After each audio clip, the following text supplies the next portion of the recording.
భక్తి మూర్ఖత్వంగా మారితే రిజల్ట్ ఇలానే ఉంటుందేమో. ఒక్కసారి ఈ వీడియో చూడండి.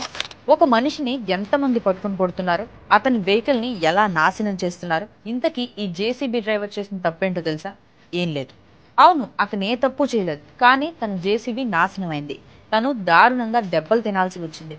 ఇంతకీ అసలు ఏమైందంటే, మొన్న మధ్య నిమజ్జనానికి భక్తి పాడు లేకుండా ఏకంగా వినాయకుడినే కాళ్ళతో తొక్కుతూ తన్నుతూ ఇష్టం వచ్చినట్టు ప్రవర్తించారు కొందరు. అప్పుడు దేవుడంటే భక్తి లేదు, కానీ ఇప్పుడు దేవుడంటే భక్తి ప్లేస్ లో మూర్ఖత్వం వచ్చి పడింది.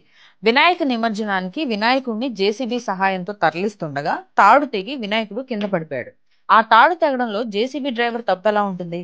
వినాయకుడు ఇలా కింద పడ్డాడో లేదో, అంతే భక్తుల్లో మూర్ఖత్వం పరాకాష్ఠకు చేరిపోయింది. రాడ్లతో కర్రలతో ఇష్టం వచ్చినట్టు డ్రైవర్ని చితకబాదేస్తున్నారు.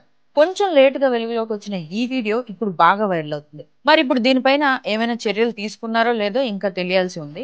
ఇంతకీ ఈ సంఘటనపై మీ రియాక్షన్ ఏంటి? ఇలాంటి మూర్ఖుల్ని ఏం చేయాలి? ఏం చేస్తే బుద్ధి వస్తుందంటారు?